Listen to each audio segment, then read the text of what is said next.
জেএনইউতে মোদি শাহ বিরোধী স্লোগানে মোদি শাহকে খুনের হুমকি, উত্তাল রাজধানীর রাজনীতি। এর মধ্যেই দেশদ্রোহে জেএনইউয়ের পড়ুয়া উমর খালিদের বেল বাতিল, তাতেই বিগড়েছে বাম পড়ুয়ারা। তোপ এবিভিপির। তবে সিপিএমের প্রশ্ন, রাম রহিমের প্যারেলে মুক্তি হলে কেন জামিন নয় উমর খালিদের? আবার বিতর্কে জেএনইউ।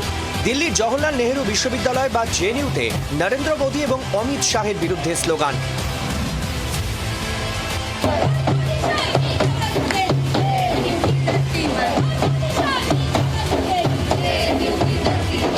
आजकल लगना आम बात हो गई है। 2016 में ये नारा लगा था, अफजल तेरे कातिल जिंदा है हम शर्मिंदा है, ऐसा नारा लगा था। उसके बाद में लगातार अब एबीपी आरएसएस की कबर खुदने की बात कर रहे हैं।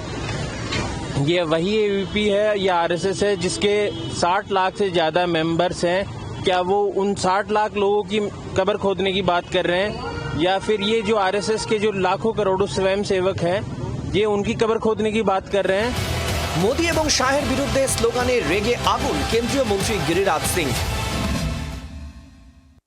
टुकड़े टुकड़े गैंग, राहुल गांधी जैसे देश विरोधी मानसिकता वाले और सभी, चाहे आरजेडी हो, चाहे टीएमसी हो, चाहे वाम दल हो, ये टुकड़े टुकड़े गैंग का एक कैंप ऑफिस बन गया, कार्यालय बन गया है। और भूले नहीं, ये भारत है, नरेंद्र मोदी का भारत है। এই জেএনইউয়ের পড়ুয়া উমর খালিদ, যে আবার দিল্লি হিংসা মামলায় অন্যতম অভিযুক্ত।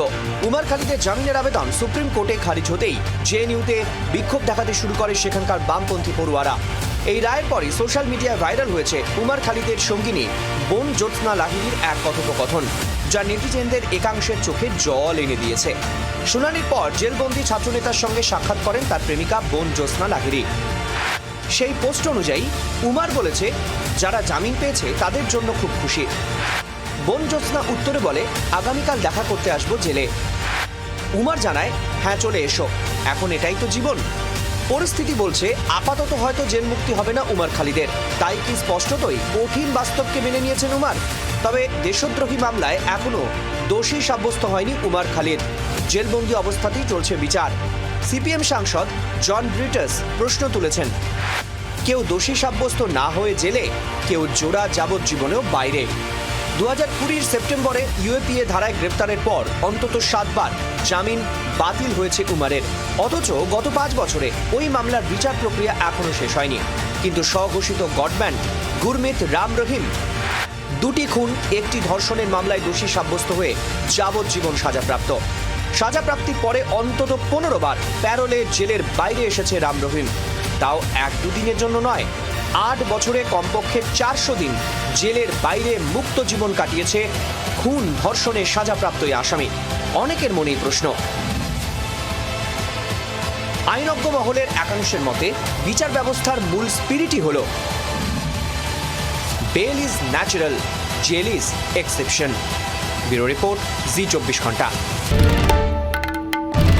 বাংলার আওয়াজ, বাঙালির আবেগ, জি24 ঘন্টা।